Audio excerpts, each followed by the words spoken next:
On Thanksgiving Day, my daughter said to me, "The best gift would be for you to disappear." So that's what I did. I paid off their mortgage, took everything they considered theirs, and flew to Hawaii. But what I left on her desk destroyed them forever. Before we continue, please subscribe to the channel and write in the comments what time it is where you are now. I reached into my jacket pocket, feeling the envelope's edge, still believing that night would end with gratitude. The dining room felt warm. Too warm, maybe. The fireplace crackled behind me, throwing orange light across the table where my family sat finishing their Thanksgiving dinner. Through the window, snow fell on Oak Park in thick, lazy flakes. Inside, the chandelier cast everything in soft yellow, making the scene look like something from a holiday card. Maria's photo watched from the mantel, her smile frozen in better times. I stood, pushing back from the table with more effort than I remembered needing. 65 felt heavier these days. "Fern, honey," my voice came out hopeful. Too hopeful. "I got something for you. Happy Thanksgiving." The envelope passed from my scarred fingers to her smooth ones. She took it without looking up from her phone, tearing the paper with her thumb while Sophie picked at her pumpkin pie, and Vernon sawed through another slice of turkey. Alex's screen glowed blue on his teenage face, reflecting nothing. $5,000. The check was generous, I thought. Enough to clear most of her credit card debt, the one she'd mentioned last month in that panicked call at 2 in the morning. Fern's eyes scanned the numbers. Her expression didn't change. Not a smile. Not even surprise. Just nothing. 5,000? The words came out flat, like I'd handed her a grocery receipt. "That's it?" My chest tightened. "Well, I figured it'd help with that credit card situation. You know what, Dad?" She looked up then, and her eyes were cold. Colder than the snow outside. Colder than anything I'd seen in 42 years of being her father. "The best gift would be when you're no longer around." Time did something strange. The fire's crackling faded to a dull roar in my ears. Vernon's knife stopped mid-cut. Sophie's fork hung in the air. Alex's thumbs froze on his screen. But Fern's face stayed perfectly still, like she'd just commented on the weather. I tried to speak. My mouth opened, but no sound came. My hands started trembling, so I gripped the back of my chair. The leather felt cold and distant under my palms, like everything else suddenly felt distant. The room tilted slightly, or maybe that was just me. Had I heard her right? "What?" The word barely made it past my lips. "You heard me." Fern set the check down on the table. Not in her purse, not in her pocket. Just down, like it was trash. "You're always here, always hovering, always controlling everything with your money. We can't breathe with you around." The fire popped. A log shifted, sending up sparks. "Fern, maybe—" Vernon started, but his voice died the moment she turned her head. "Shut up, Vernon." She didn't even look at him. Her eyes stayed locked on me. "Dad needs to hear this. He needs to understand that we have our own lives, our own plans, and he's always in the way." "Grandpa," Sophie's small voice barely registered, 15 years of mortgage payments, 15 years of showing up when they called, fixing what broke, covering what they couldn't. The numbers started adding up in my head, even as I stood there, watching my daughter explain why the world would be better without me in it. "I just wanted to help," I said quietly. The words sounded weak even to me. "Help?" Fern laughed, but there was no humor in it. "You wanted to keep us dependent, to make sure we'd always need you, always have to come crawling back for money. Well, congratulations, Dad. It worked. We're stuck." Vernon cut another piece of turkey, his eyes fixed on his plate. Sophie's face crumpled, but she stayed silent. Alex scrolled through his phone like nothing was happening. The check lay on the table between the serving dishes. $5,000 nobody wanted. My hands wouldn't stop shaking. I looked around the table, at Vernon's avoidance, at Sophie's worry, at Alex's indifference, at Fern's cold certainty. They'd all been thinking this. Maybe not all of them, but enough. Long enough for Fern to say it out loud on Thanksgiving, with the turkey still warm and my dead wife's photo watching from across the room. "What did you just say?" My voice came from somewhere far away. "About me being gone?" "I said what I said." Fern crossed her arms. "And you know I'm right. When you're gone, we'll finally be free. The house will be ours. Our money will be ours. Our lives will be ours. The fire crackled. Snow pressed against the windows. The chandelier's light felt harsh now, exposing every crack in the facade I'd built, every illusion I'd maintained about what my family actually thought of me. I pushed back from the table slowly, feeling every one of my 65 years in my knees, my back, my chest, where something tight and painful had taken root. I think I need some air. The words came out steady, which surprised me. Everything else was shaking. My hands, my vision, my understanding of who my daughter was, but my voice held. I turned toward the kitchen, away from the table, away from Fern's cold eyes and Vernon's cowardice, and the check that represented 15 years of my life rendered worthless. The kitchen door was only 10 feet away, but it felt like miles. Behind me, Fern said something else, but the words blurred into the fires, crackling, and my heart's pounding. I walked toward the kitchen, each step deliberate, leaving my family at the table with their turkey and their truth. The kitchen door swung shut behind me, muffling the dining room behind it. Fluorescent lights hummed overhead, harsh and clinical after the warm glow of the chandelier. I went straight to the sink, gripping the counter's edge with both hands. The laminate dug into my palms. Outside the window, snow piled up on the back fence, each flake adding to the weight. My reflection stared back from the dark glass. An old man with gray hair and confused eyes. I turned on the cold water, splashed my face. The shock helped. Not much, but enough to pull me back from wherever I'd been drifting. She'd said it. My daughter had actually said the world would be better with me dead. I splashed more water, letting it drip from my chin into the sink full of dirty prep bowls and spatulas. The turkey smell mixed with dish soap, sweet and chemical. My hands found a towel, dried my face mechanically. The door slammed open. "Don't you walk away from me!" Fern's voice ricocheted off the tile walls. She crossed the small space in 3 strides, grabbed the sponge from the sink, and started attacking the dishes with sharp, angry movements. Plates clattered, water splashed. The sound was aggressive, deliberate. I turned slowly. "I needed a moment, Fern. What you said, that was hurtful." "Hurtful?" She laughed without humor, scrubbing harder. "You want to talk about hurt? Try living under your shadow for 40 years. Try having a father who thinks every dollar spent is a chain around your neck." "That's not," I started, but she cut me off. "I've spent my entire adult life hearing about your sacrifices. The house, the bills, the kids' school supplies, the car repairs, everything you've done for us, over and over, like we asked for it." "You did ask." My voice came out quiet, steady. "Every time you called at 2 in the morning because the furnace broke. Every time Vernon lost another job and you needed help with rent. Every time. We needed help because you made sure we'd need help." The sponge flew back into the sink with a wet slap. She turned to face me fully, water dripping from her hands. "You bought the house in your name. You pay the mortgage so you can hold it over us. You set it up perfectly, didn't you? Keep us dependent, keep us grateful, keep us trapped." The refrigerator hummed in the sudden silence.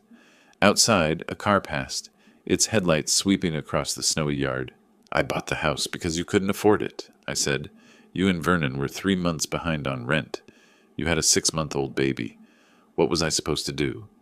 "Let us figure it out ourselves." Her voice rose. "Maybe we would have been fine. Maybe we didn't need you swooping in to save us.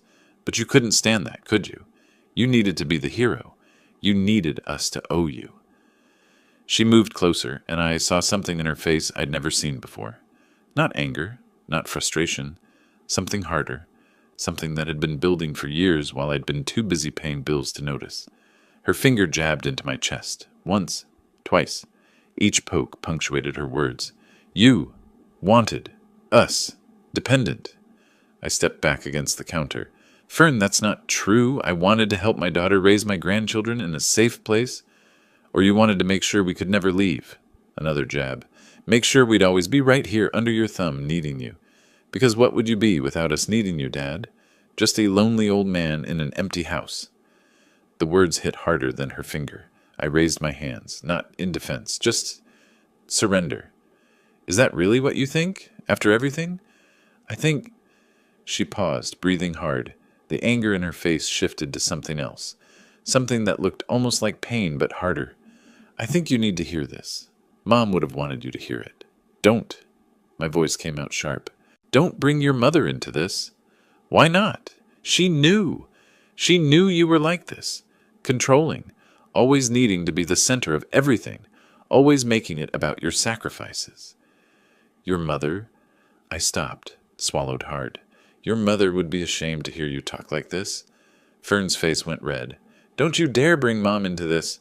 She's gone because of the stress you caused. Always working, always absent, always... That's a lie. My voice stayed quiet, but something in it made her pause. That's a lie, and you know it. Your mother had a heart condition. The doctors explained it. You were there. Convenient diagnosis. Fern's arms crossed. Very convenient way to avoid responsibility. The kitchen felt smaller. The fluorescent lights buzzed louder. I could hear my heartbeat in my ears, feel the counter's edge digging into my back. Why are you doing this? I asked. What did I do that was so terrible? Love you. Provide for you. Try to give my grandchildren the stability you never... We want to move. The words came out fast, like she'd been holding them in. Vernon and I. We want to sell the house and move to Arizona. Start fresh. But we can't because it's in your name. Because you'd find a way to stop us. You always do. There it was. The real reason. Not philosophy or feelings or ancient hurts. They wanted the house. They wanted to cash out 15 years of my mortgage payments and disappear to Arizona. I see. The words came out flat, empty. Do you? Do you really see? Fern's voice had shifted from anger to something almost pleading. We're suffocating here, Dad. Vernon can't find work. I'm stuck in retail management.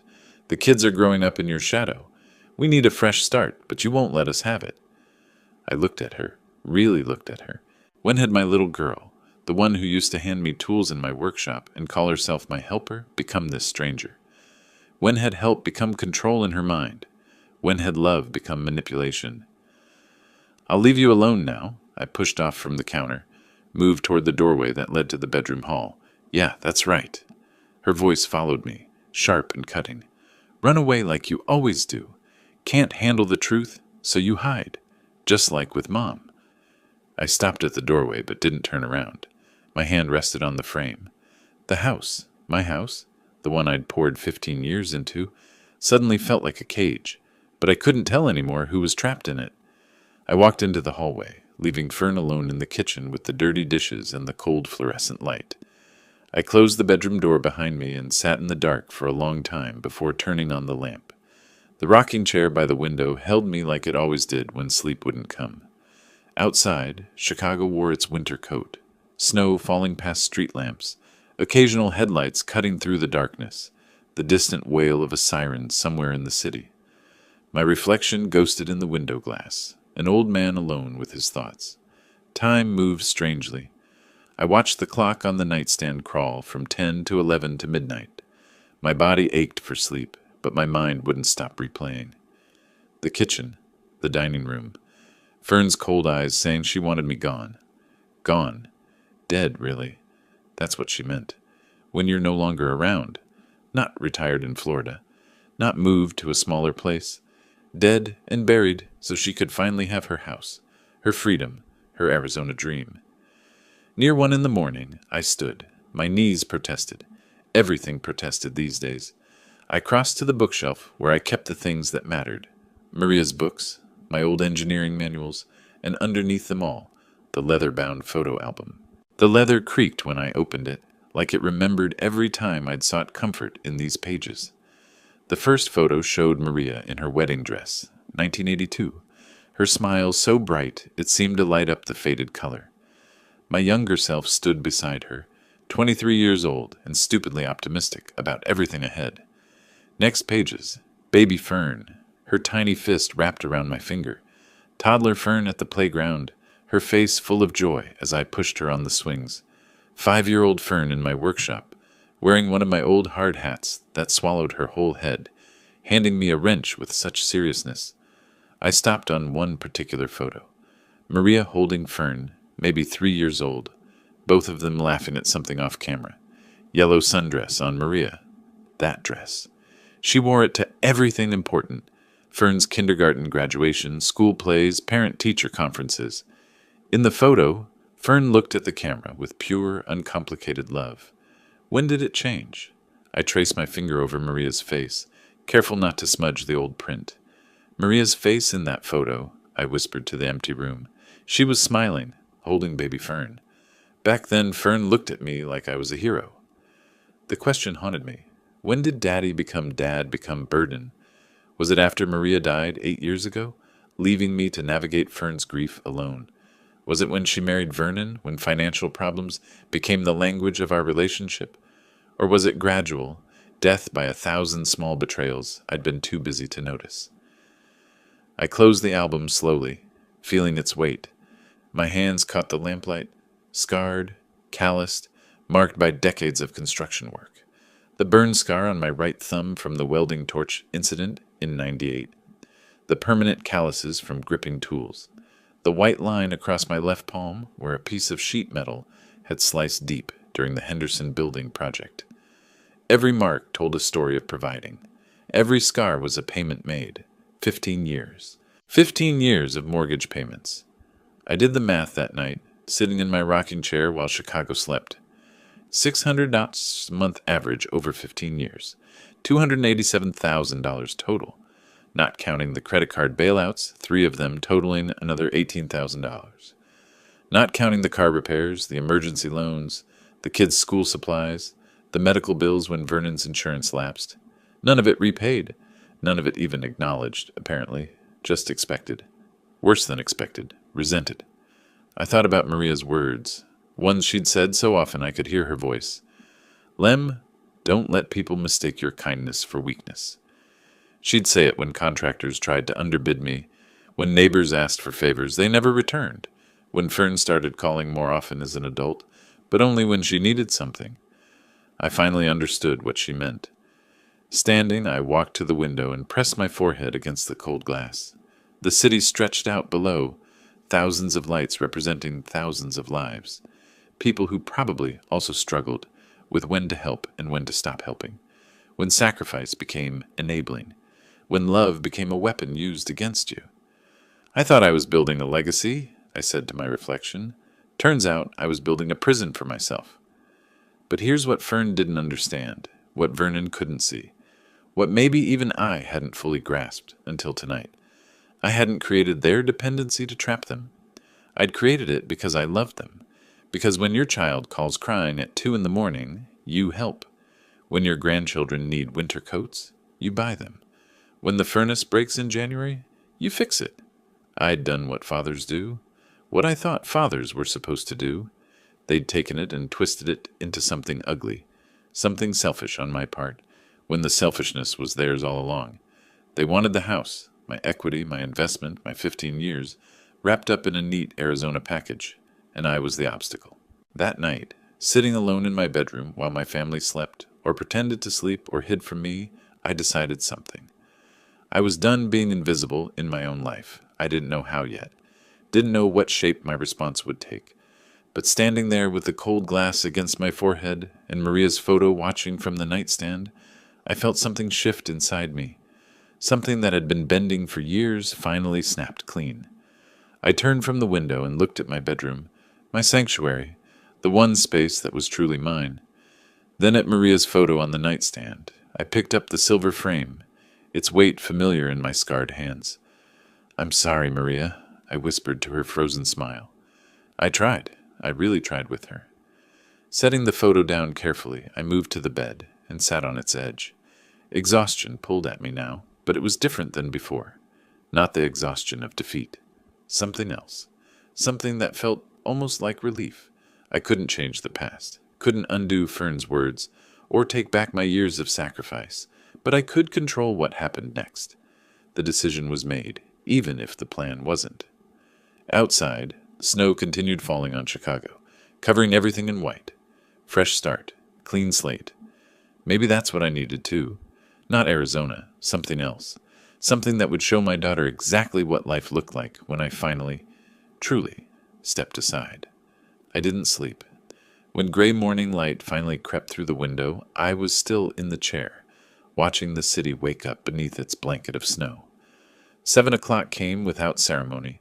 My body ached from hours in the rocking chair, but my mind felt sharp, focused in a way it hadn't been in years.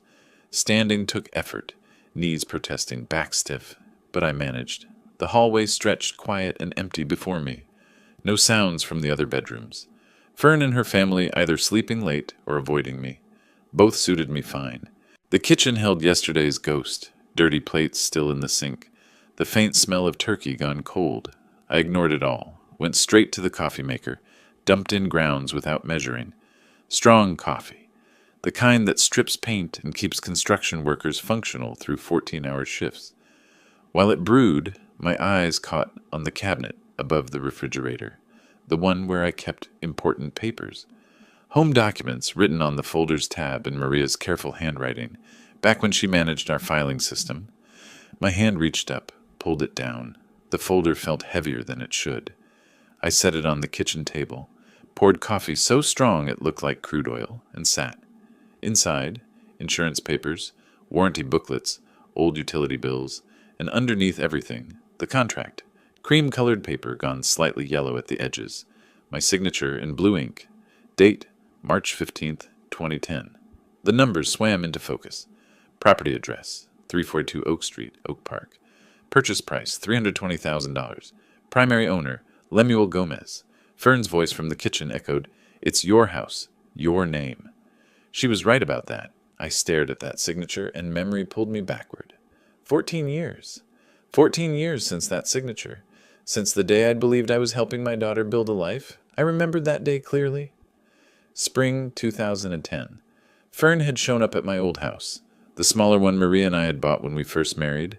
Different neighborhood, different life. I'd been 50 then, still working construction full-time, still believing retirement was something distant and manageable. The doorbell had rung just after breakfast. Through the peephole, Fern, tears streaking her face, baby Sophie bundled in her arms against the March cold. "Dad," her voice broke when I opened the door. "Dad, we got rejected." She thrust a letter at me. Chase Bank letterhead. Application denied, in bold across the top. I'd read it standing in my doorway while she cried into Sophie's blanket. Credit score insufficient.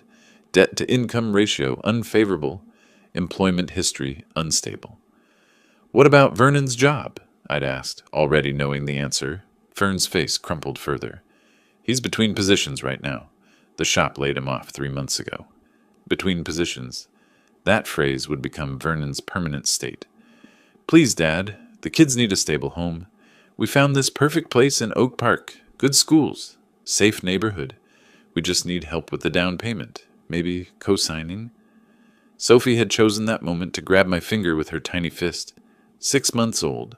All innocence and trust. I'd looked at that baby, at my daughter's desperate face, and felt my resolve crumbling. "How much do you need?"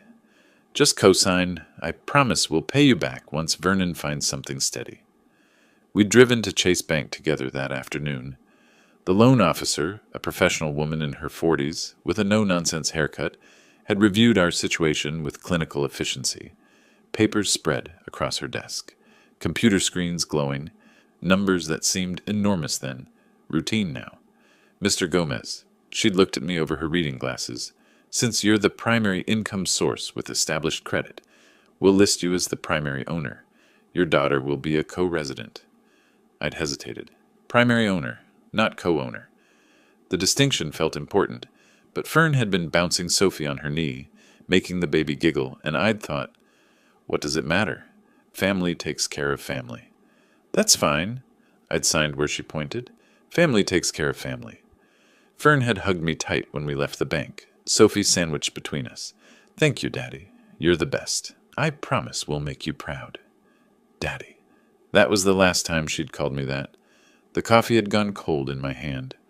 I was back in 2024, sitting at the kitchen table, staring at that signature from a different life. The contract's fine print suddenly seemed larger, clearer than it ever had before. Primary owner, Lemuel Gomez. Property address, 342 Oak Street, Oak Park, Illinois.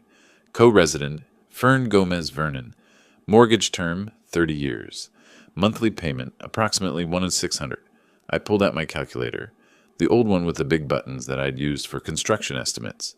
15 years of payments, 12 months per year, $600 average monthly payment. The numbers added up cold and clear.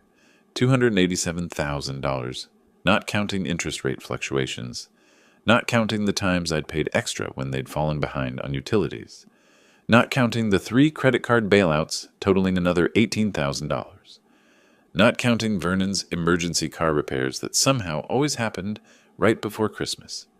I took a fresh piece of paper from the drawer, listed it all out in neat columns, the way I used to calculate material costs for building projects.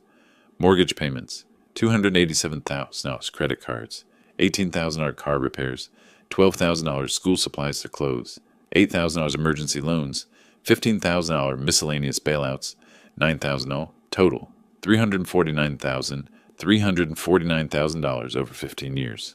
Not a single dollar repaid, not even acknowledged, just expected, then resented, then finally weaponized against me.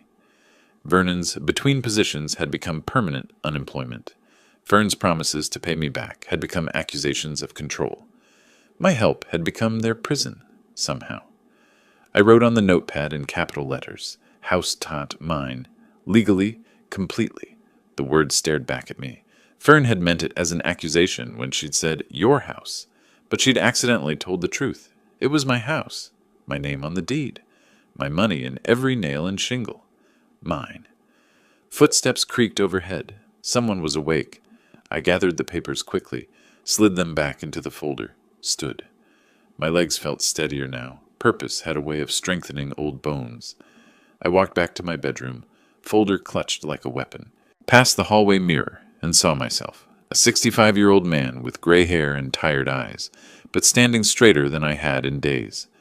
Behind me, the house stretched out, my house, every inch of it earned, and ahead lay a course of action I hadn't fully formed yet, but felt crystallizing with each step.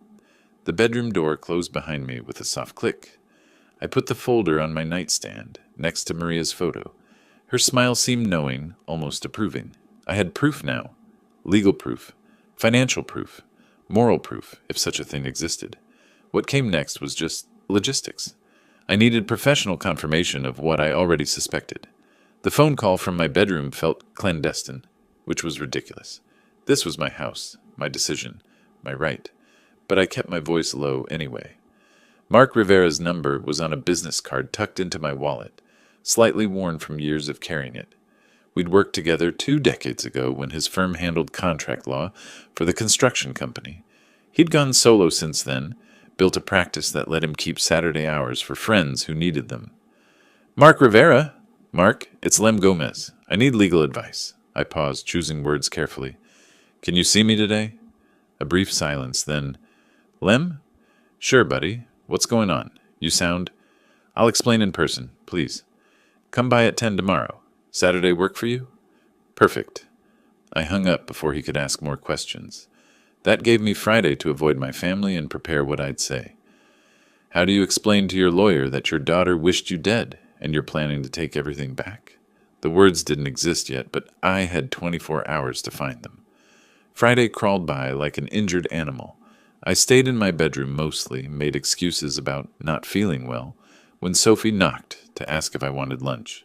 The kid's voice sounded worried, which bothered me more than Fern's continued silence, but I couldn't explain, not yet, not to anyone. I spent the afternoon on my laptop researching Illinois property law, terms I'd never needed to know before: tenancy at will, month-to-month occupancy, primary ownership rights, eviction procedures. The legal language was dry as dust, but underneath it all was a simple truth.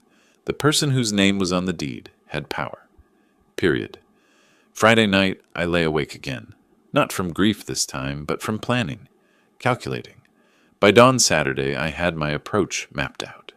7:30 in the morning, I showered for the first time in 2 days. Put on good clothes, the charcoal slacks and blue button-down I'd worn to Maria's funeral. Respect for Mark's time and maybe for the seriousness of what I was about to do. Grabbed the folder and my wallet. The house was quiet as I left. If anyone heard me go, they didn't emerge to ask questions. Oak Park to downtown Chicago via the Blue Line took 30 minutes. I boarded at the Harlem station, found a seat by the window, and watched the city transform as we traveled east. Residential blocks gave way to industrial zones, then to the dense urban core where buildings scraped sky and Lake Michigan spread like a steel mirror. Other passengers ignored me. Standard Chicago train etiquette. A mother with 2 kids. A teenager with headphones. A man in a suit reviewing documents. All of us cocooned in our separate purposes, hurtling underground toward whatever needed handling. The Washington stop put me 2 blocks from Mark's building. I climbed to street level and got hit with November wind coming off the lake, sharp enough to make my eyes water. Walked fast, folder tucked under my arm like classified materials. The building was all glass and steel, the kind that screamed, success. Marble lobby. Security desk with a board guard who waved me toward the elevators after I signed in. 28th floor. My ears popped during the ascent.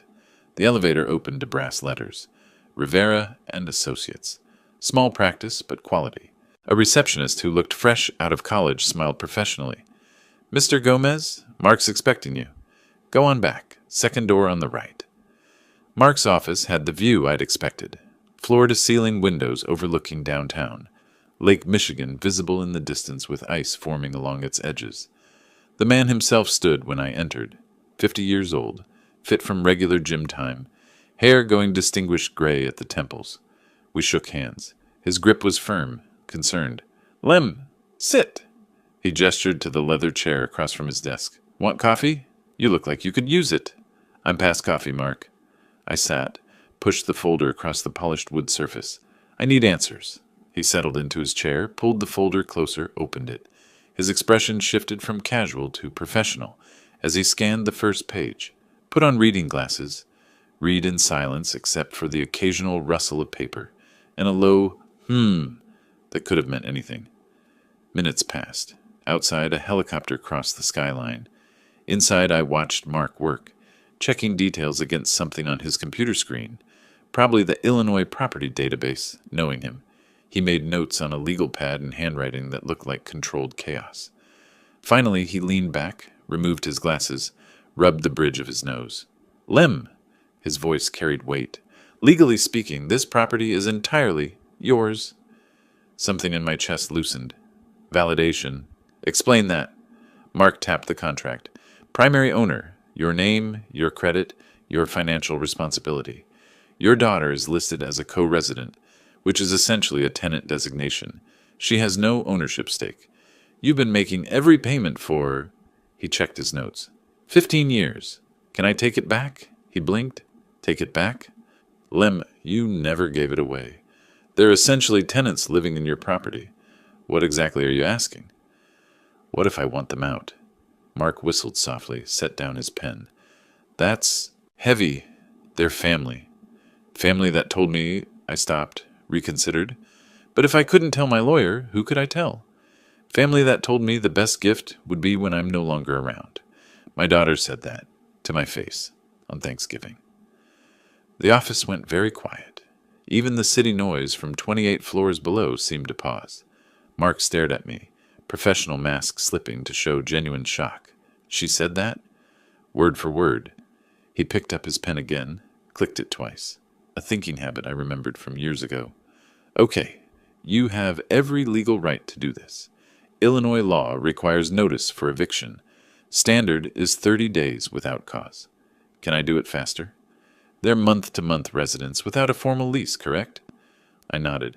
"Then technically you can give them as little as 14 days. 2 weeks. But Lem—" He leaned forward. "Are you absolutely sure? This is permanent. Family doesn't come back from something like this." I thought about Fern's cold eyes, Vernon's passive enabling, 15 years of being their safety net, then their scapegoat, then their wished-for corpse. More sure than I've been about anything in a long time. Mark studied me for a long moment, then nodded once. "All right, I'll draft the notice. Needs to be formal, in writing. Specify the date they must vacate. Where will you be during all this?" "Somewhere warm." I hadn't thought it through completely, but the words felt right. Away from all this cold. Away from everything. Hawaii? Florida? Somewhere like that. He turned to his computer, fingers flying across the keyboard. The printer hummed to life behind him. "I'm drafting this now. You'll need to serve them personally, or have it delivered by certified mail. Make sure you document everything. Dates, times, witnesses if possible." I watched the printer spit out pages, legal language that would sever 15 years of obligation, 2 weeks' notice that would free me from 3 decades of being the family bank. Mark signed the bottom, slid it across the desk. I'll hold this until you're ready to serve it. Once you hand this over, there's no taking it back. They'll have 14 days from receipt to vacate the premises. I took the envelope, felt its weight. Light as paper, heavy as consequences. Thank you, Mark. Don't thank me yet. He stood, came around the desk, put a hand on my shoulder. Just make sure you're ready for whatever comes next. Family wars get ugly fast. It's already ugly. We shook hands again. His grip conveyed something beyond professional courtesy, respect maybe, solidarity between men who understood that sometimes walking away was the only move left. I walked to his office door, envelope in hand, future secured in writing. Behind me, Mark called out, "Lem? Yeah, for what it's worth, I think you're doing the right thing." I turned, met his eyes. That makes one of us. But I was lying. Standing there in that 28th floor office with the city sprawled below, and legal power clutched in my hand, I felt more certain than I had since Maria died, maybe more certain than I'd ever felt.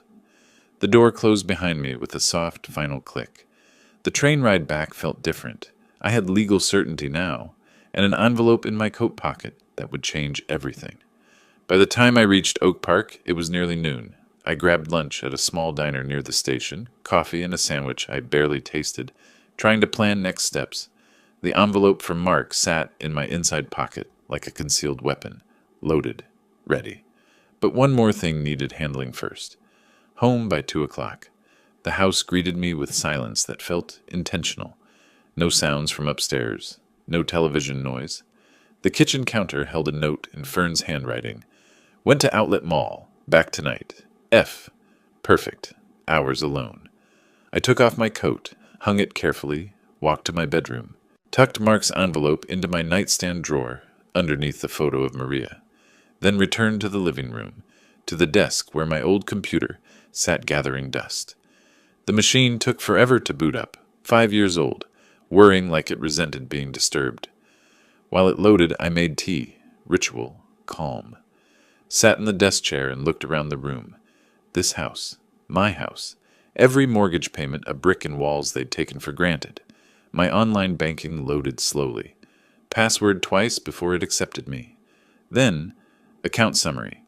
Pension account, 187,340 nas. Enough, more than enough. I picked up my phone, found the bank's customer service number on a billing statement from the Home Documents folder. Dialed, got greeted by an automated system. Thank you for calling Chase Bank. For account information, press 1. For credit card services, press 2. I pressed through the menu, waited, hold music, some generic jazz that was supposed to be soothing but just grated. The clock on the wall ticked. My tea cooled. Outside, shadows lengthened as afternoon progressed. 8 minutes later, a voice. Chase Bank, this is Patricia. How may I help you today? Professional. Friendly. Completely unaware she was about to facilitate my escape. I need information about my mortgage account. I rattled off the account number from memory. 15 years of payments had burned it into my brain. Certainly, sir. Let me pull that up. Can I have your social security number on the answer to your security question? I provided both. She verified my identity with practiced efficiency, keys clicking on her end. Then, all right, Mr. Gomez, I have your account here. What can I help you with? What's my remaining balance?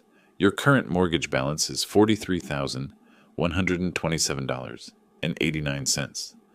The number hung in the air. 43,000. 15 years of payments, and that's what remained between me and total freedom. I want to pay it off. The words came out steady, decisive. Today, in full. A pause. Oh, wonderful. May I ask the reason for early payoff? Standard script question she probably asked everyone. Personal. Of course, the process is straightforward. Once we receive the funds, it'll take 24 to 48 hours to process completely. You'll receive a satisfaction of mortgage document. More typing. How would you like to make the payment? Online transfer from my pension account. She walked me through it. I opened a second browser window, logged into online banking, navigated to transfers, set it up, from pension account to mortgage account. Amount $43,127 audience. My finger hovered over confirm. This was real money, nearly a quarter of my retirement savings. Once I clicked, there'd be no undoing it. But what was I saving for? To keep paying for a family that wanted me dead? To preserve resources for people who saw me as an obstacle rather than a father? I clicked confirm, authentication screens, security questions, final confirmation, transfer initiated. Funds will be withdrawn immediately and applied to your mortgage account. I've completed the transfer, I told Patricia. Excellent. I can see it processing now. Mr. Gomez, just to confirm, the property at 342 Oak Street. Oak Park will be fully under your name with no co-owners once this processes. That's correct. Just me. Congratulations on paying off your mortgage, sir. It's quite an achievement. Thanks. We exchanged pleasantries and she disconnected. I sat staring at the computer screen. The transfer confirmation showed pending.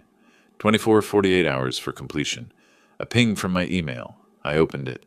Your mortgage payment of $43,127 has been received and is processing. You will receive final documentation within 2 business days. I hit print. The printer wheezed to life, spat out the confirmation. I held it, reading and rereading. The words were simple but carried weight that physical objects shouldn't possess. Paid in full, pending final processing. Walking to the filing cabinet felt ceremonial. I opened the Home Documents folder, slid the confirmation in with the original contract, closed the drawer, returned to the couch and just sat there, holding the printed page, letting it sink in. 15 years of payments, $287,000 total with interest. And in one afternoon, one phone call, one button click, I'd taken back what was always mine. The house was mine. The control was mine. The power was mine. For the first time in years, maybe decades, I felt like I was holding the cards instead of being played. Afternoon sun streamed through the windows, turning dust motes into floating gold. The house settled around me with creaks and sighs. Familiar sounds I'd heard 1,000 times, but never really listened to. These were my walls, my floors, my decision. I looked at the printout again. Property address, 342 Oak Street. Owner, Lemuel Gomez. Mortgage, paid in full. When Fern had said your house like it was an accusation, she'd handed me the solution without realizing it. She was right. It was my house. Legally, financially, completely. She'd just never understood what that meant. A car door slammed outside, distant. Probably a neighbor. But it pulled me back to reality. The family would return eventually. I needed to hide evidence, act normal, wait for the right moment. I stood, folded the printout, tucked it back in the filing cabinet, closed and locked the drawer, pocketed the key. When I turned around, the room looked exactly as it had an hour ago. Nothing visible had changed, but everything had changed. I walked to the window, looked out at Oak Park in late afternoon light.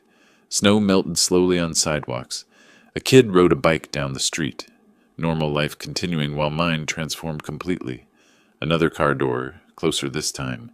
Voices, Fern's sharp tone carrying even through glass. They were back. I smoothed my face into neutrality, checked my reflection in the window. The man looking back appeared calm, composed. They'd never guess what I'd done while they were buying things they didn't need with money they didn't have. The front door opened. Footsteps. Shopping bags rustling. Sophie's voice asking Vernon something about dinner. I remained at the window, just another old man watching the world go by, waiting for night to fall. Saturday night, I stayed in my room while the family watched TV downstairs. Their voices drifted up through the vents. Laughter at some show, Vernon's occasional comment, Sophie asking for popcorn. Normal family sounds from a family that had stopped being mine somewhere along the way. I sat in my chair by the window, tickets to Hawaii still hidden in my nightstand drawer, and waited for Sunday. Morning came cold and gray. I woke at 6:30 to silence. They were sleeping late after their shopping expedition. Perfect. I dressed in layers, thermal shirt, sweater, heavy coat. Left a note on the kitchen counter. Going out. L. Nothing more. They didn't deserve explanations anymore. The Red Line train from Oak Park to downtown took 40 minutes. I sat near the back, watching Chicago wake up through dirty windows. Sunday morning riders, a nurse in scrubs heading to a hospital shift, a young couple dressed for brunch, a man my age with a grocery bag. All of us moving through the city with separate purposes, invisible to each other. Michigan Avenue greeted me with December's particular brand of misery. Wind off Lake Michigan cut through my coat like it had a personal grudge. The magnificent mile lived up to its name even in winter. Massive stores with elaborate window displays, holiday lights strung between buildings, tourists bundled against the cold taking selfies with shopping bags. I walked with no destination, hands deep in pockets, just needing to be somewhere that wasn't home. Past Macy's with its animated holiday windows. Past Tiffany's where engagement rings sparkled under spotlights. Past families emerging from brunch. Kids hopped up on pancakes. Parents looking exhausted but content. The crowd made me invisible, which felt right. Nobody looked twice at an old man in a gray coat walking alone on a Sunday morning. I could have been anyone. I could have been nobody. Then I stopped. The travel agency storefront wasn't particularly large, wedged between a luggage store and a Starbucks. Pacific Dreams Travel in blue letters above the door. But the window display hit me like a physical force. A poster. Enormous. Maybe 6 feet wide. Escape to Paradise. Hawaii. $7.99. In bold yellow letters across the top. Below, Waikiki Beach at sunset. Turquoise water so clear you could see the sandy bottom. Golden sand stretching to impossible palm trees. Sky painted in oranges and pinks that didn't exist in Chicago's gray December palette. A woman walking into the surf, her back to the camera, arms outstretched like she was embracing the ocean itself. I stood there on Michigan Avenue, wind whipping around me, staring at that poster like it was showing me a different planet. My reflection ghosted in the window glass, old man, tired eyes, gray hair, superimposed over tropical paradise. The contrast was almost funny. Almost. When was the last time I did something just for myself? The thought arrived fully formed. No preamble. I couldn't remember. Years? Decades? Everything had been about Fern, about the grandkids, about paying for their lives, while mine remained on hold. Even Maria's death hadn't freed me. I'd just channeled grief into more giving, more sacrifice, more believing that eventually they'd appreciate it. The poster's price tag glowed. $799. I had $143,000 in my pension account. Simple math. 0.55% of my remaining savings for 2 weeks in paradise. Less than a rounding error. Less than one mortgage payment from the 15 years I'd already spent. But something held me back. Was this running away? Was this cowardice? Then I remembered Maria's voice. Not from memory, but from a conversation we'd had 20 years ago, sitting on the back porch of our old house, drinking lemonade on a hot summer evening. "Lem," she'd said, "someday when we retire, let's go to Hawaii. Just us. No obligations, no schedule. Just sun and ocean." We never went. There was always something. Fern needed help. Money was tight. Maria got sick. Always something. "This isn't escape," I said aloud, surprising myself. A passing woman glanced at me, old man talking to himself, and hurried on. "This is what you earn when you finally stop letting people take." The decision crystallized. I pushed open the door. A bell chimed. Inside was warm enough to make my glasses fog. Tropical posters covered every wall. Maui waterfalls, Big Island volcanoes, Kauai cliffs. Steel drum music played softly from hidden speakers. The smell hit me. Coconut air freshener, aggressive but not unpleasant, like the room was trying to convince you that you'd already left winter behind. Behind a desk cluttered with brochures sat a woman in her 30s, dark hair pulled back, professional smile warming when she saw me. "Good morning, looking to escape the cold?" You could say that. I approached the desk, unzipping my coat. "Tell me about Hawaii." Her eyes lit up. Commission radar, probably, but genuine enthusiasm, too. "Our most popular package, 2 weeks on Oahu, beachfront hotel in Waikiki, round-trip flights included. Activities, car rental options, everything you need." She pulled out laminated brochures, spreading them like cards. "When were you thinking? How soon can I leave?" She blinked, fingers pausing over her keyboard. Let me check availability." Typing, eyes scanning the screen. "We have seats available December 3rd. That's Tuesday." 2 days. 2 days from making the decision to being on a plane. The speed felt reckless and perfect. Perfect. Book it. Wonderful. Her professional mask slipped to show genuine surprise. People usually needed to think, consult spouses, check calendars. Solo traveler? Yes, just me. Okay, let me pull up our Oahu packages. More typing, more brochures. She walked me through options. Basic hotel room, $7.99 package. Upgraded beachfront room, add $400. Ocean view suite, add $800. Flight times, early morning or afternoon. Rental car, yes or no. Activities packages. Snorkeling, helicopter tours, dinner cruises. I chose without hesitation. Upgraded room. Morning flight. No rental car. I'd walk or take ride shares. No activity packages. I'd figure it out as I went. She calculated, fingers flying across calculator keys. Total comes to $1,847, including all taxes and fees. That includes round-trip flights, 14 nights at the Hilton Hawaiian Village. That's right on Waikiki Beach. Incredible views. And airport transfers. I handed her my credit card, not the pension account, keeping that separate, pristine. The card disappeared into the machine. She made small talk while it processed.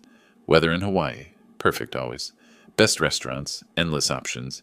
Things to do. Beach. Mostly beach. Really beach is the point. The receipt printer churned. She handed me papers. Boarding passes, hotel confirmation, a glossy folder labeled Your Hawaiian Adventure. Tickets for Tuesday morning, 9 a.m. departure from O'Hare. Arriving Honolulu, 12:30 p.m. local time. Celebrating something special? She asked, stapling documents together.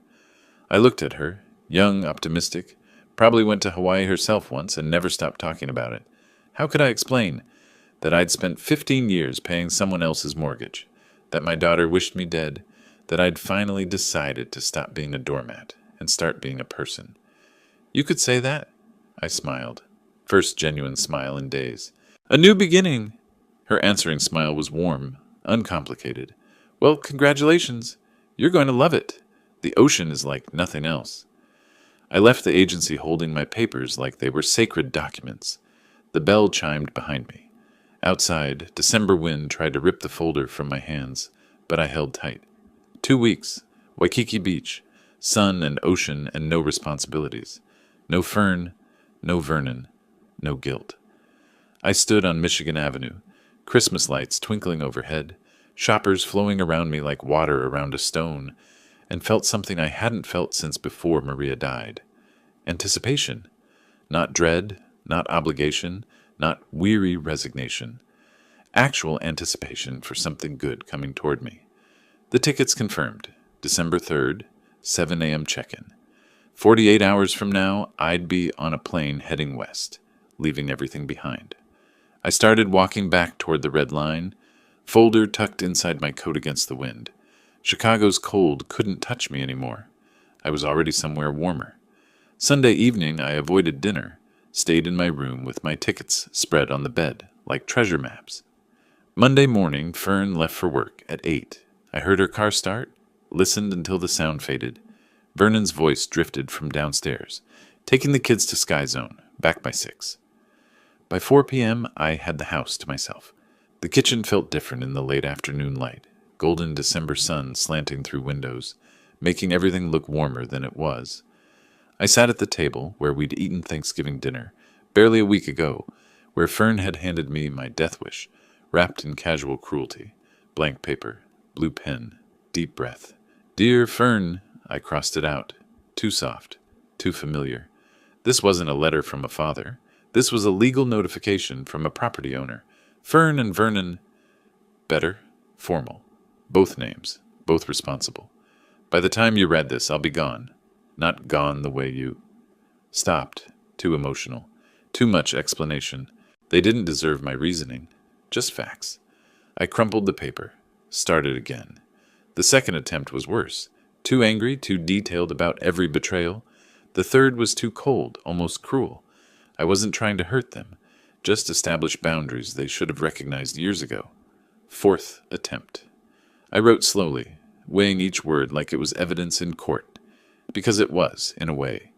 This note would be read, reread, probably shown to lawyers or friends, or posted online in some desperate bid for sympathy. Every word needed to be defensible. When I finished, I read it aloud to the empty kitchen. Fern and Vernon, by the time you read this, I'll be gone. Not gone the way you wished on Thanksgiving, but gone from your life in a different way. I've paid off the mortgage. The house at 342 Oak Street, Oak Park, is now entirely in my name. You'll find the proof attached. You have 14 days from today, December 2nd, 2024, to vacate the property. I'll return on December 17th. If you're still here, I'll proceed with legal eviction. This isn't cruelty. This is consequences. You wanted me gone. Now you're gone. But on my terms, not yours. I've spent 15 years sacrificing for you. $287,000 in payments. Countless hours of worry. And what did I get? A wish for my death. I'm going to live my life now. The life I put on hold for you. Don't try to reach me. I won't answer. Lem Gomez. I read it 3 times. Every word felt right. Cold, maybe, but fair. The hardest part had been getting the tone right. Not angry, not sad, just done, complete, final. I thought about adding something softer. A line about hoping they'd learn from this. A mention of Sophie and Alex, how I'd miss them. But why? They wouldn't appreciate it. Fern would twist any softness into leverage for manipulation. This was perfect. Surgical. Clean. I went to the file cabinet in the living room, unlocked it with the key I kept on my keychain, found the mortgage satisfaction document, paid in full, stamped in red across the top, folded it carefully, returned to the kitchen, folded the note around the document. Both fit perfectly into a large manila envelope from the drawer. Sealed it. Wrote on the outside in black marker, Fern and Vernon, read immediately. Now for placement. The counter? Too easy to overlook. The fridge? They might not see it until morning. I needed somewhere central, unavoidable, where they'd encounter it the moment they entered. My eyes landed on the crystal vase in the center of the table. Wedding gift from Maria's family. Heavy cut glass that caught light and threw rainbow prisms across the walls. Maria had loved that vase. She'd placed it there 20 years ago, kept it filled with fresh flowers every week until she got too sick. I lifted the vase carefully, placed the envelope underneath, lowered the vase back down. Its weight pinned the envelope perfectly. They'd have to move Maria's legacy to see their consequence. The symbolism wasn't lost on me. Stood back, checked from the doorway. Impossible to miss. The envelope's corner stuck out from under the vase like a flag. Anyone entering the kitchen would see it immediately. Perfect. My bedroom felt like a departure lounge. I pulled the old blue Samsonite from the closet, scarred from decades of use, still serviceable. Laid it open on the bed. Packing felt ceremonial, each item chosen deliberately. Swim trunks, bought 3 years ago for a pool party I never attended. 3 Hawaiian shirts still in their packaging, bought on impulse, never worn. Too casual for an engineer's life. Shorts, sandals, sunscreen SPF 50, sunglasses, a paperback, Lonesome Dove. 800 pages I'd always meant to read but never had time. Everything folded precisely, corners aligned, no wasted space. Old construction habit, efficient packing, maximum utility, minimum bulk. The suitcase zipped closed with a satisfying sound. Finality. I set it by the bedroom door, ready for tomorrow's 5 a.m. departure. Phone next. I changed the voicemail message. I'm away. Don't call. I'll contact you when I'm ready. Practiced it twice before recording. Not if I'm ready. When. Keeping control. The decision to reconnect would be mine, on my timeline. Set the alarm. 5 a.m. Check the Uber app. Ride to O'Hare scheduled for 5:45 a.m. Confirmed. Check the tickets. United Flight 1204. O'Hare to Honolulu. Departure 9 p.m. Gate C24. Check-in opens at 7 a.m. 2 hours was plenty. Everything ready. I sat on the edge of the bed, looking at my packed suitcase, thinking about the envelope waiting in the kitchen. Tomorrow morning, Fern would come downstairs to make coffee. She'd see the crystal vase, see the envelope, lift the vase with irritation at something blocking the table's center. Then she'd read it. I tried to imagine her face. The shock, the disbelief, the rage, the panic when she realized this wasn't negotiable, wasn't fixable with tears or promises or manipulation. I'd spent so long being afraid of her disappointment, her anger, her judgment. Now I felt nothing. Not satisfaction, not revenge, not even sadness. Just a clean, clear sense of boundaries finally drawn. The window showed darkness, falling. 5:30 p.m. Vernon and the kids would be home soon. I heard his car in the driveway, doors slamming, kids' voices as they entered through the front door. Sophie calling something about dinner. Vernon's response lost in the general noise. I stayed in my room. Didn't go down. Let them wonder where I was, if I was even home. Tomorrow morning, they'd have their answer. Tomorrow morning, everything changed. I looked at Maria's photo on my nightstand, her smile captured 3 decades ago, forever young, forever knowing. I hope you understand, I whispered. I tried. I really tried with her. But trying had limits, even for a father, even for family. I turned off the lamp, lay on top of the covers, fully dressed minus shoes. Tomorrow required an early start, but sleep felt impossible. Too much adrenaline, too much anticipation, too much of everything I'd bottled up for 15 years finally finding release. The house settled into its evening routine around me. Television sounds from downstairs, kids arguing about something, Vernon's ineffective attempts to mediate. Normal family sounds from a family I was about to leave behind. In 12 hours, I'd be gone. In 14 hours, they'd know. In 16 hours, I'd be 35,000 feet over America, heading toward an ocean that had waited decades for me to finally arrive. The alarm pierced darkness at 5 a.m. I silenced it immediately. Old construction habit, waking on first ring to avoid disturbing others. Ironic now, given that disturbing them was exactly my intention. Dressed in the dark, jeans, t-shirt, jacket, comfortable clothes for a long flight. My hands found each item by memory. The house breathed around me, old wood settling, furnace clicking on, that particular silence of pre-dawn when everyone sleeps. I took my suitcase from where it waited by the door, paused at the threshold, listening.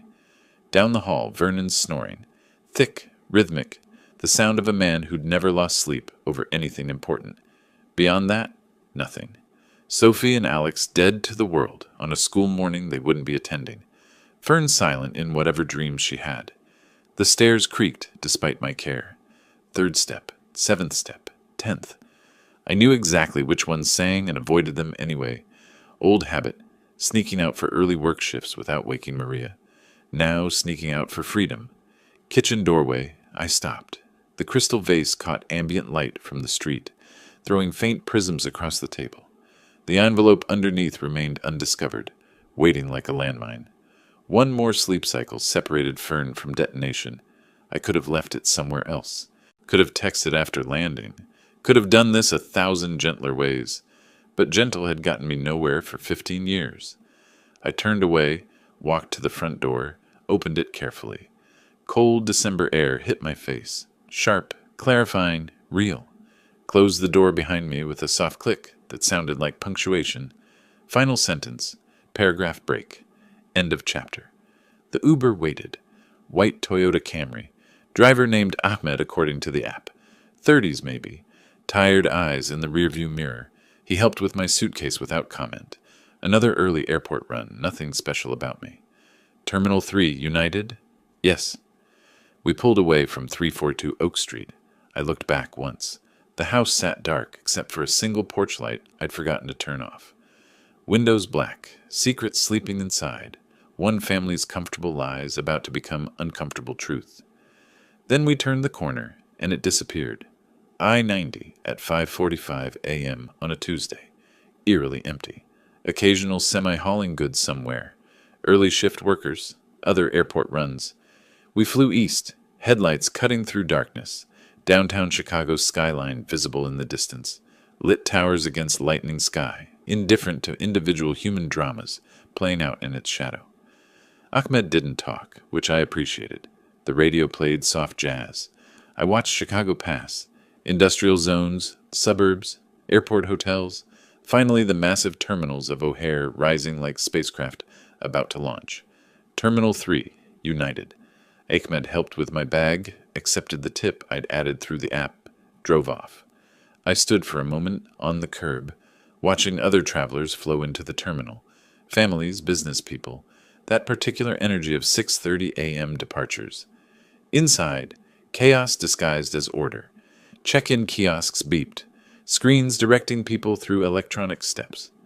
I touched the screen, entered my confirmation number, watched my boarding pass print, seat 17A, window. Perfect. Bag drop swallowed my suitcase on a conveyor belt, tagged for Honolulu. Watching it disappear felt symbolic, my old life traveling ahead of me, waiting to be unpacked in paradise. Security line moved fast this early. Shoes off, belt off, laptop out, except I didn't have a laptop. Just a carry-on with book, sunscreen, wallet, phone. Walked through the metal detector. No beep. No secondary screening. Just another traveler among thousands. Gate C-24. I arrived at 7:15. Ridiculously early for a 9 a.m. flight. Bought overpriced coffee, $6.50 for burnt airport brew, and sat in an uncomfortable chair designed to prevent sleeping. Watched other passengers gather. A young couple, probably honeymoon. A family with 3 kids, already wired at 7 a.m. Business travelers in suits pecking at laptops. Solo travelers like me, though most looked purposeful, where I felt, what? Liberated? Escaped? Reborn? All of the above. My phone sat silent in my pocket. 8 a.m. came. 8:15. 8:25. 8:32. It started. First vibration, Fern Mobile on the screen. I watched it buzz, let it go to voicemail. 8:33. Again. Ignored. 8:34. 8:35. 8:37. Continuous. Relentless. Desperate. I placed the phone face down on my thigh. Couldn't see the screen, but felt each vibration like a heartbeat. Other passengers glanced at the insistent buzzing. Annoying, that guy who doesn't answer his phone. 8:40. 12 missed calls. I sipped coffee. It was terrible. I sipped again. 8:45. Voicemail notifications stacked up. I didn't listen. Didn't need to. Could imagine perfectly. Shock giving way to anger, giving way to panic. The whole cycle Fern ran whenever life refused to bend to her will. 8:50. Another call. I stared at the phone, watching Fern Mobile flash with each ring. Debated. Letting it ring made a point, but so did answering once, showing her I was calm while she was chaos, showing her that her distress didn't move me anymore. 8:55, she called again. I answered, "What is this, Dad?" Her voice came through so loud that I had to hold the phone away from my ear. Nearby passengers looked over. That guy causing a scene. I lowered the volume, pressed the phone back to my ear. "You found the note. Good. You can't do this. This is our home." Calm. Stay calm. "No, it's my home. Check the documents." "You're kicking us out?" Hysteria creeping into her voice. "Where are we supposed to go?" "Not my problem. You have 14 days. "This is insane. You're being cruel." "I'm being fair. You wanted me gone. Now you're gone." "Dad, please." Her tone shifted, tears entering. The manipulation playbook, page 1. "Rage doesn't work. Try pleading. Please, we can talk about this. We talked on Thanksgiving. You said the best gift is my death. I'm giving you a different gift. A lesson." Background noise. Vernon's voice muffled. "Let me talk to him." I spoke before he could get the phone. "Vernon, find a job. You've had 15 years. "Where are you going?" Fern back on, voice breaking. "Come back. We need to talk about this." "Somewhere you'll never find me." A pause. In that pause, I heard everything. Her realization that this was real, that I wasn't negotiating, that her usual tactics wouldn't work, that for the first time in her adult life, Daddy wasn't going to fix it. "Goodbye, Fern." I ended the call, powered off the phone completely, not just silent, but off. The screen went black, dead, silent, perfect. Set it on the chair beside me and picked up my coffee. Cold now, but I drank it anyway. The PA system crackled. "United Flight 1204 to Honolulu will begin boarding in approximately 5 minutes.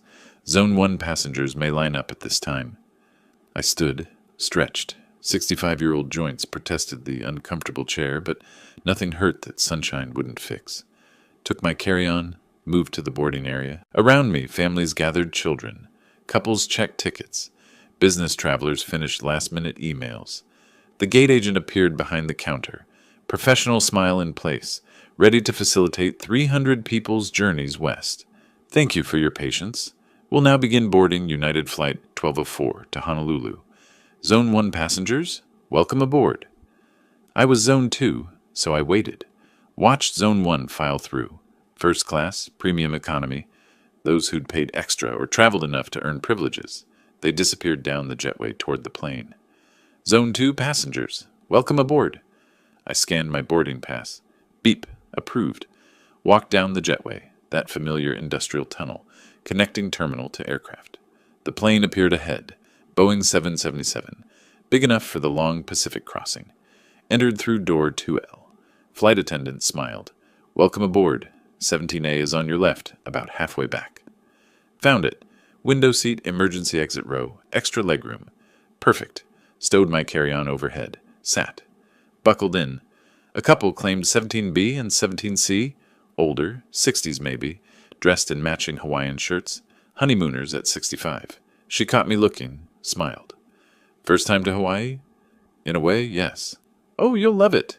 We're celebrating our 40th anniversary. Hawaii is magical. I smiled politely, turned to the window. Didn't want conversation, didn't want to explain that I was celebrating too, just a different kind of anniversary. The death of obligation, the birth of boundaries. The plane filled. Families, couples, solo travelers, everyone pursuing their version of paradise. Overhead bins slammed shut. Flight attendants walked the aisle checking seatbelts, stowing bags, delivering safety spiels nobody listened to. Then, the sound I'd been waiting for, the cabin door closing, heavy, mechanical. Final. That sound meant commitment. No more boarding, no more getting off. We were sealed in this metal tube until Hawaii.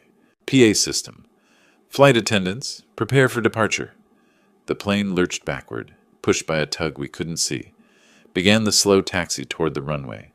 I watched through the window, terminals sliding past, other planes queuing, ground crew in reflective vests directing traffic.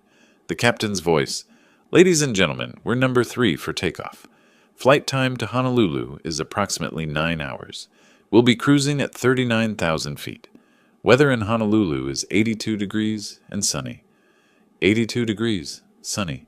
The opposite of everything I was leaving behind. The plane turned onto the runway. Stopped. Engines spooled up.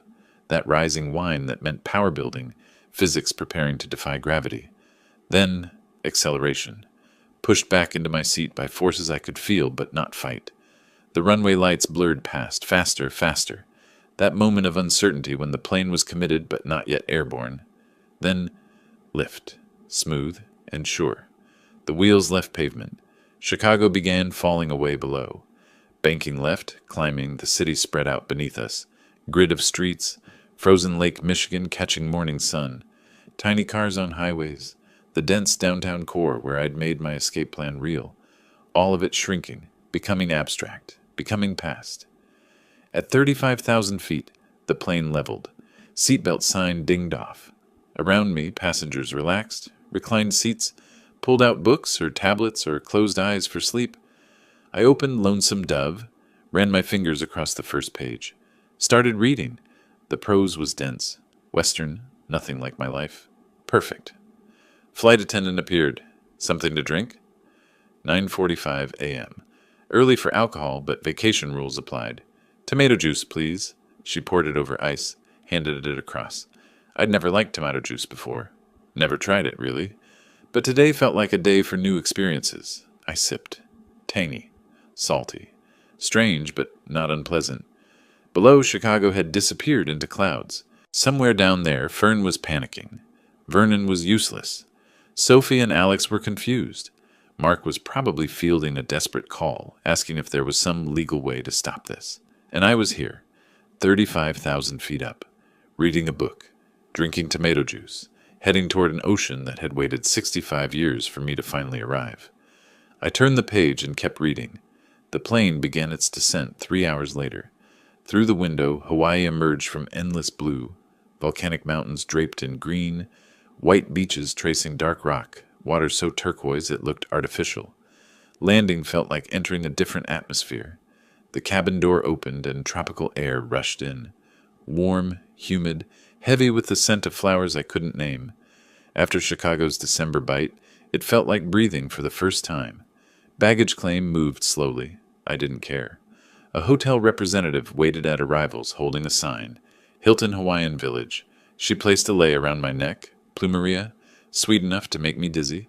Aloha! Welcome to paradise. Aloha! The word felt strange in my mouth. It's good to be here. The shuttle driver loaded my suitcase, chattering about weather and beaches and luau's. I nodded, only half listening, watching Waikiki unfold through the windows. Palm trees lined streets. The ocean appeared between buildings, glimpses of impossible blue. Tourists in bright shirts walked slowly, no Chicago urgency visible anywhere. Check-in took 20 minutes. The lobby had no walls, just pillars supporting a roof, open to gardens and ocean beyond. Koi swam in ponds. Children laughed somewhere. Everything moved slower, softer, like time itself had relaxed. Room 1247, 12th floor. I rode the elevator with a honeymooning couple who couldn't stop touching each other. They got off at 11. I continued up, alone with my thoughts and my suitcase and this strange lightness in my chest. The room was simple. Bed, desk, balcony. I dropped my bag and went straight to the sliding glass door. Opened it. Stepped out. The ocean spread before me. Waikiki Beach curved golden in both directions. Waves rolled in, steady as breathing. Surfers dot the water like punctuation marks. Diamond Head Mountain rose to my right, volcanic and ancient and indifferent to human drama. I stood there breathing, just breathing, in and out, salt air, plumeria from my lei, sunscreen from somewhere below, the sound of waves doing what they'd done for millions of years before I arrived, and would do long after I left. Nobody knew where I was. Nobody needed me. Nobody could take from me. The first day I did nothing. Literally nothing. Changed into shorts. My legs were pale, shockingly white after years of Chicago winters and construction sites that required long pants. Walked to the beach barefoot, hot sand burning until I reached the water's edge, where it turned cool and firm. Rented a chair and umbrella from a cheerful kid who called me Uncle. Lay down, closed my eyes. The ocean provided its soundtrack, waves breaking, rhythm older than humanity, children's laughter, distant music from a hotel bar, a jet ski buzzing somewhere, birds I couldn't identify making calls I'd never heard. I dozed, woke, dozed again, lost track of time completely. My phone stayed in the room, still powered off. No one could reach me. The freedom of that felt physical, like removing a heavy backpack after a long hike. When the sun started setting, I walked back to my room, showered, ordered room service, ate on my balcony watching the ocean turn from blue to gold to gray, slept for 10 hours straight. The next morning I tried surfing.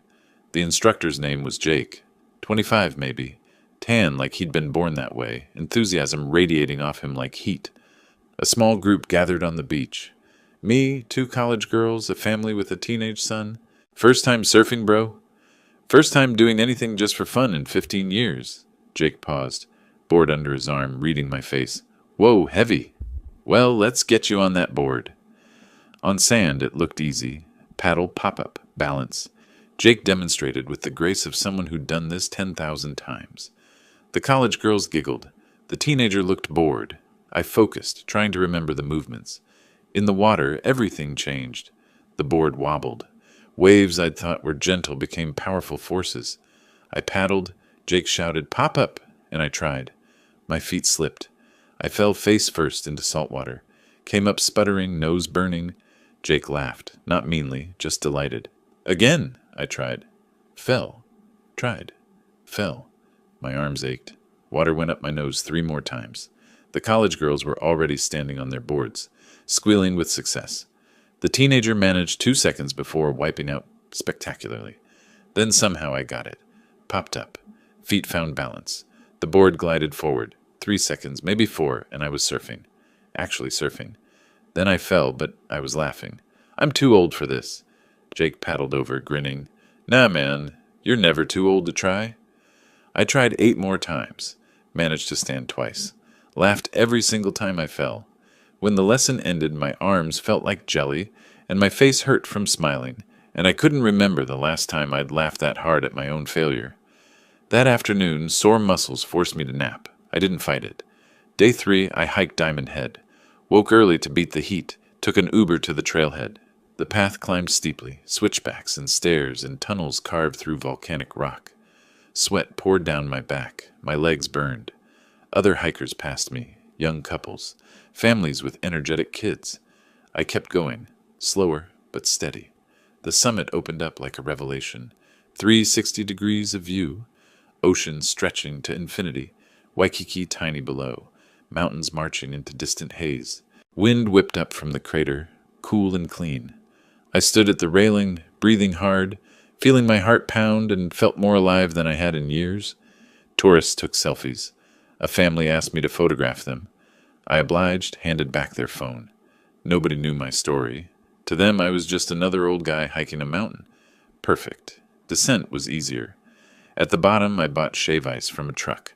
Rainbow-flavored, artificially sweet, tongue-freezing cold. The best thing I'd ever tasted. The days blurred into rhythm.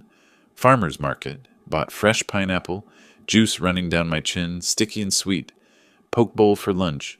Raw ahi tuna with soy and sesame, tasting like the ocean itself. Afternoon, beach chair, book, dozing.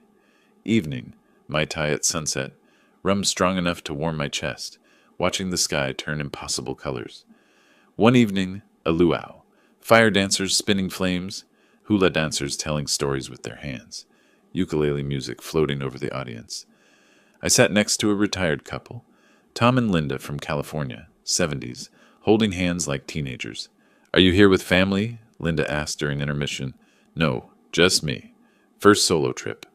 Tom nodded approvingly. "Good for you. We've been coming here for 20 years. Best decision we ever made." "I should have done this sooner." Linda patted my arm. "Better late than never, honey." Another day I did nothing again.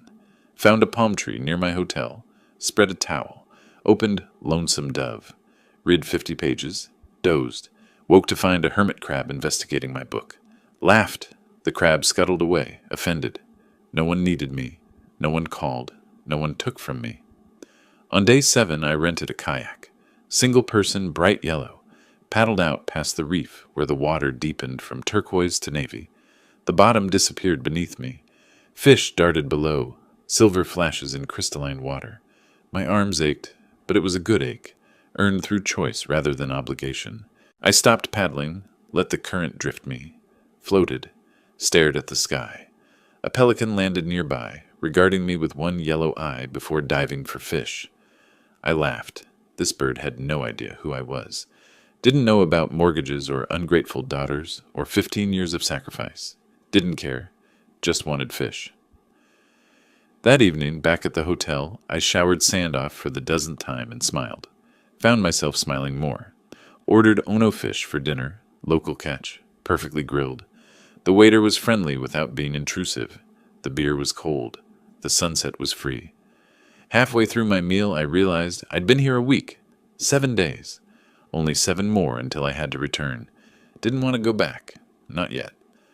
At the Hotel Business Center, I found a brochure. Big Island Volcano Tours, day trip available. Pictures showed red lava, volcanic craters, steam vents, something wild and raw and completely unlike anything in Chicago. I picked up the brochure, looked at my laptop, could book a flight for tomorrow. Inter-island flights ran constantly. Just a quick hop over, see the volcano, come back same day. Why not? I opened the laptop, pulled up the booking site, and started typing. I woke early the next morning, packed a small backpack, and caught the 7 a.m. inter-island flight to Kona. The plane was tiny, propeller-driven, maybe 30 seats. Rose quickly over Oahu, banking west toward the Big Island visible in morning haze. 45 minutes later, we descended over black lava fields that looked like the moon had fallen into the Pacific. Rental car desk, quick process. Young woman handed me keys to a white sedan. Volcano Park is about 2 hours northeast. Road's good, but watch for rain up in elevation. The drive revealed Hawaii's strange geography. Coastal desert giving way to rainforest, giving way to volcanic wasteland. I climbed from sea level to 4,000 feet. Temperature dropped. Mist appeared, then real rain, heavy enough to need wipers. Hawaii Volcanoes National Park. I paid the entrance fee, took a map, followed signs to Kilauea Crater, parked in a half-empty lot, grabbed my jacket, actually cold up here. December rain and elevation conspiring against tropical paradise. The crater viewpoint took my breath. Massive caldera, maybe a mile across, dropping into earth like a wound. Steam vents hissed along the edges. Deep in the center, red glow visible even in daylight.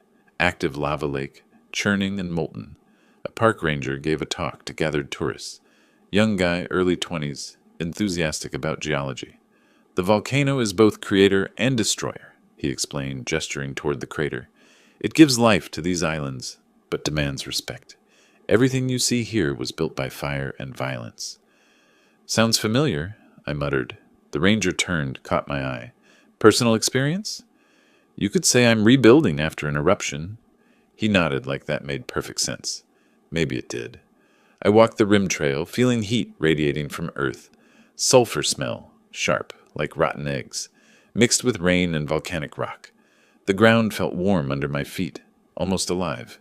This mountain had destroyed towns, created new land, killed and birthed simultaneously for millennia. Standing there, I understood something. Destruction wasn't always bad. Sometimes it cleared the way for new growth. Sometimes you had to burn down the old structure before building something better. I took photos, not for social media, just for memory. Proof I'd stood at the edge of creation. The drive back was quiet. I returned the car, caught the evening flight to Oahu, landed at Honolulu as the sun set. Exhausted but exhilarated. Next day I rented a car again. Exploring had gotten under my skin. Drove north, H1 to H2, roads I'd memorized from tourist maps. North Shore waited at the end. Famous surf beaches, small towns, life moving at island pace. Halewa town was all surf shops and shrimp trucks. I bought garlic shrimp from a painted truck, ate standing in a parking lot, grease dripping onto pavement. Best meal of my life in that moment. Sunset Beach lived up to its name. December brought big winter swells, 20-foot waves thundering against shore. Pro surfers rode them like they were playing with death. I sat on volcanic rocks for an hour, watching. Those surfers smiled the whole time, riding waves that could kill them. That was living. Bought another shave ice. Different flavor this time, orange. Drove back south, stopped at a roadside fruit stand. Bought a papaya from an old Filipino man who didn't speak much English. Paid, smiled, drove on. A week ago, I couldn't have enjoyed this. Too raw, too angry. The beauty would have felt like mockery, paradise existing while my life crumbled. But now I could appreciate it. The anger had burned out somewhere between surfing failures and volcano heat. What remained was simpler. Freedom. Pearl Harbor visit came next. Early morning, booked tour, solemn place. USS Arizona Memorial sat over the sunken battleship, oil still leaking after 80 years. Tears of the ship, guides called it. I walked the white memorial, reading names etched in marble. Boys, 18, 19, 22. Died doing their duty. Real sacrifice. Not the kind that gets taken for granted. At Pearl Harbor, I thought about sacrifice. Real sacrifice, not the kind that's expected and exploited. These sailors never had a choice about their fate. I'd had choices all along. Took me 65 years to make the right ones. Moment of silence. Not prayer, just respect. Quiet acknowledgement that some things matter. Left feeling reflective. Bought a small history book from the gift shop, something to remember. My last full day arrived faster than I wanted. Didn't book any tours. Instead, walked to an ABC store, ubiquitous Hawaiian convenience stores, bought a small notebook. Found my palm tree again, the one where the hermit crab had visited. Sat with pen and paper. Started writing. Not a diary, just thoughts. I came here to escape. I'm leaving with a plan. Listed possibilities. Sell house or keep and rent. Smaller apartment. Return to Hawaii. Longer stays monthly. Part-time consulting. Engineering. My choice of projects. Volunteer somewhere. Dating. The thought felt strange but not impossible. First time in years I was thinking about wants, not obligations. What did I want to do with the rest of my life? I collected shells while thinking. Small ones, worn smooth by waves. Sophie used to love shells. Brief pang, missed my grandkids, but didn't linger on it. They'd still be there when I was ready to reconnect.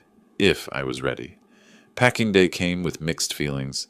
Left the lei on the bed, couldn't take fresh flowers through customs. Folded clothes that smelled like sunscreen and salt. Room checkout. Last walk on the beach. Evening at the hotel bar. Ordered local beer, Kona Brewing. something light and tropical. Bartender wiped glasses, friendly smile. Heading home? Yeah, but it'll be different now. He nodded like he'd heard similar statements from every tourist. Always is. Hawaii changes people. My last night's splurge, oceanfront restaurant outside the hotel. Tablecloth, real silverware, menu with no prices visible. I ordered lobster tail, celebrated myself. The waiter brought it with drawn butter, lemon garnish that looked too pretty to eat. Last night in paradise? He asked, setting down the plate. Yeah, heading back to reality tomorrow. He studied my face. You look different than when you arrived. More relaxed. I feel different. Thank you. Come back soon, yeah? I will. I meant it. I promised myself that. The sunset that night was blood red, violent and beautiful. Orange bled into red, bled into purple. Tourists took photos everywhere, trying to capture something that couldn't be captured. I just watched. Didn't check the time. Let the sky perform. Tomorrow I'd go back to Chicago. But I wouldn't go back to the old life. 2 weeks. That's all it took to remember who I was before I became just Fern's dad. I was Lem, 65 years old, an engineer who built things, a man who deserved respect. Back in my room, I set the alarm for 4 a.m. Early flight. Packed everything except tomorrow's clothes. Lay on the bed with windows open, ocean sounds drifting in. Couldn't sleep. Not from anxiety, from anticipation. Tomorrow would answer the question that had been lurking since I left. Did they actually move out, or would I return to confrontation and complications? Part of me didn't care. I'd handle whatever I found. The house was mine legally, emotionally, every way that mattered. If they hadn't left, Mark had the paperwork ready. If they had left, I'd figure out next steps. But lying there in the dark, listening to waves that had carried me through 2 weeks of healing, I felt ready. More than ready. Excited even. The old Lem would have been terrified, would have called ahead to check, to apologize, to smooth things over, would have found a way to make it his fault. The new Lem? The one who'd surfed and hiked and floated alone in the Pacific? That Lem could handle anything. An hour before the alarm, I gave up on sleep. Just lay there listening to the ocean, watching the sky lighten from black to gray to pink. One more Hawaiian sunrise. Then home. But home was different now. Home was possibility, not prison. Home was mine. The alarm went off at 4. I'd been awake for an hour already, watching dawn creep across the Pacific one last time. Shower, dress, jeans and jacket. Had to prepare for Chicago's December. The clothes felt heavy after 2 weeks in shorts. My suitcase zipped closed around Hawaiian shirts that still smelled like coconut sunscreen and possibility. Hotel checkout at 5. The front desk clerk looked half asleep, but smiled. Mahalo for staying with us. Mahalo for everything. Airport shuttle in darkness. Honolulu waking up around me. Delivery trucks. Early workers. The city's quiet hours before tourists filled the streets. At the airport, one last blast of plumeria-scented air before entering the terminal's recycled atmosphere. The flight left at 8. 9 hours later, after reading, sleeping, thinking, we descended into O'Hare. 6 p.m. Chicago time, but my body thought it was noon. Through the window, the city spread out in winter darkness. Gray, cold, familiar. Culture shock hit at baggage claim. Everyone bundled in heavy coats, moving fast, faces set in that Chicago grimace against cold. Nobody smiled. The urgency felt aggressive after Hawaii's languid pace. I took a taxi instead of Uber, wanted the anonymity, the time to think. The driver was mercifully quiet, just drove while I watched the city pass. I-90 to I-290, highway lights blurring orange in the dark. Oak Park appeared, streetlights making snow look golden. Where exactly? 3428 Oak Street. My hands started trembling. First time in days I'd felt nervous. What if they hadn't left? What if the house was trashed? What if... We turned onto my street. I leaned forward, squinting through the windshield at my driveway. Empty. No cars. Relief flooded through me so strongly I almost laughed. This is it. I paid, tipped generously, feeling generous, and stood on the sidewalk with my suitcase. The house looked dark. Windows blank. Driveway empty of Vernon's old sedan. I walked to the front door, key in hand. It turned smoothly. Door opened. I reached for the light switch. The living room was empty. Her couch, gone. Her side tables, gone. The big flat-screen TV she'd insisted they needed, gone. Only my recliner remained, the one Maria had bought me for my 50th birthday, sitting alone in the middle of the empty room like an island. I walked through slowly, turning on lights. Kitchen, her table gone. My small two-person table remained against the wall. Refrigerator hummed. On its door, held by a magnet, a note. I pulled it off, read it aloud to the empty kitchen. Dad, you won. We're gone. I hope you're happy. But don't expect us to ever forgive you. You chose money over family. Fern stood there holding it, read it again, then laughed, short, bitter sound that echoed in the empty room. Money over family? I said to nobody. No, Fern, I chose myself over being used. Ripped the note in half, dropped both pieces in the trash can. They landed with a satisfying flutter. Continued the tour. Master bedroom. My bed, my dresser, untouched. Guest room where they'd slept. Completely empty. Carpet showed rectangular marks, where furniture had pressed for years. Kids' rooms. Bare walls, empty closets. Nothing left but dust bunnies in corners. Bathroom. Their toiletries gone. My shaving kit exactly where I'd left it. I sat on the stairs between floors, taking it in. The house echoed when I moved. Bigger now, emptier. Cleaner somehow, like a weight had been lifted from the walls themselves. Stood, walked around opening windows, all of them. December cold rushed in, biting, fierce, cleansing. Let it blow through, clearing out 15 years of resentment. My phone, turned off since the plane, sat in my pocket. I took it out, powered it on for the first time in 2 weeks. Messages flooded in. 14 voicemails, 8 texts, all from Fern and Vernon. Didn't listen, didn't read.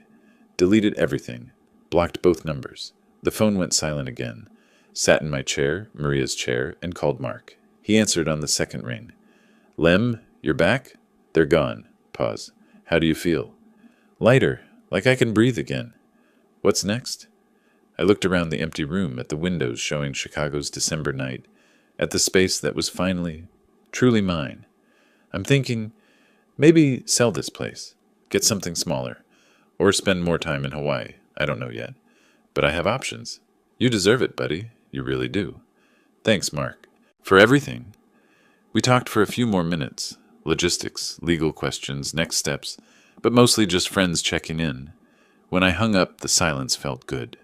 Peaceful. Mine. Made coffee for the first time in weeks. Stood at the kitchen window while it brewed, watching lights across Oak Park, cars passing, lives being lived, the city indifferent to my small victory. The coffee tasted like home. I took it to the living room, sat in my chair, looked at the space around me. The house was empty, but for the first time in years, it felt like mine. I walked through each room again, slower this time. No Vernon's mess, no Fern's complaints, no tension humming under every interaction. Just silence. Pulled up photos on my phone. Hawaii. Surfing wipeout. I was laughing in the shot, halfway off the board. Diamond Head summit selfie. Sweaty and grinning. Sunset from the farewell dinner. Sky impossibly red. 2 weeks. That's all it had taken to remember I was more than a bank account. More than a doormat. They thought I'd crumble. That I was too old. Too soft. Too dependent on them for purpose. They were wrong. The sunset in that photo was just the beginning. I opened Maria's photo drawer, small chest in the bedroom where I kept things I couldn't throw away. Found her picture, the one from our 40th anniversary. Her smile, captured forever at 61, before the illness took her. I did it, Maria. My voice sounded strange in the empty house. I chose myself. Finally. Set the photo down gently. Felt like she'd approve. Like maybe she'd been waiting for me to find this strength all along. 65 years old. A house in my name. A tan from Hawaii. And a plan for the rest of my life. Fern wanted me gone. She got her wish. But not the way she expected. I won. Not because I was cruel, but because I finally chose me. Chicago stretched outside my window, gray and beautiful and full of possibility. Tomorrow, I'd start planning, maybe call a realtor, maybe book another Hawaii trip, maybe both. But tonight, I just stood here and breathed. The house was empty. My life was full. Tomorrow, I'd start planning. Tonight, I just stand here and breathe. If you like this story, please like this video, subscribe to the channel, and share your impressions of this story in the comments. To listen to the next story, click on the box on the left. Thank you for watching.